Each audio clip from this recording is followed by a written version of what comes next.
شروع اللہ کے نام سے جو بڑا مہربان نہایت رحم والا ہے۔ ان فرشتوں کی قسم جو ڈوب کر کھینچ لیتے ہیں اور ان کی جو آسانی سے کھول دیتے ہیں اور ان کی جو تیرتے پھرتے ہیں پھر لپک کر آگے بڑھتے ہیں، پھر دنیا کے کاموں کا انتظام کرتے ہیں کہ وہ دن آ کر رہے گا جس دن زمین کو بھونچال آئے گا، پھر اس کے پیچھے اور بھونچال آئے گا۔ اس دن لوگوں کے دل خائف ہو رہے ہوں گے اور آنکھیں جھکی ہوئی۔ کافر کہتے ہیں کیا ہم الٹے پاؤں پھر لوٹیں گے؟ بھلا جب ہم کھوکھلی ہڈیاں ہو جائیں گے تو پھر زندہ کیے جائیں گے؟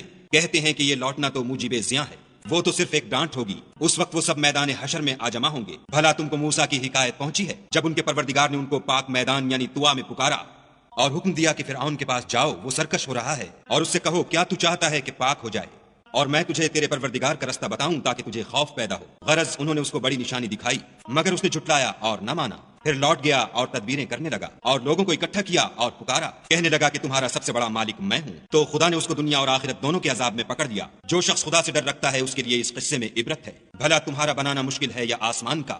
اسی نے اس کو بنایا، اس کی چھت کو اونچا کیا پھر اسے برابر کر دیا، اور اسی نے رات تاریک بنائی اور دن کو دھوپ نکالی، اور اس کے بعد زمین کو پھیلا دیا، اسی نے اس میں سے اس کا پانی نکالا اور چارہ اگایا اور اس پر پہاڑوں کا بوجھ رکھ دیا۔ یہ سب کچھ تمہارے اور تمہارے چار پایوں کے فائدے کے لیے کیا۔ تو جب بڑی آفت آئے گی اس دن انسان اپنے کاموں کو یاد کرے گا اور دوزخ دیکھنے والے کے سامنے نکال کر رکھ دی جائے گی۔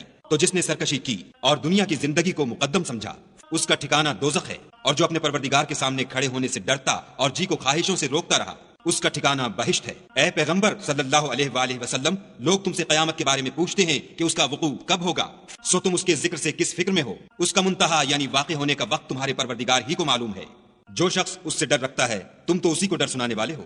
جب وہ اس کو دیکھیں گے تو ایسا خیال کریں گے کہ گویا دنیا میں صرف ایک شام یا صبح رہے تھے۔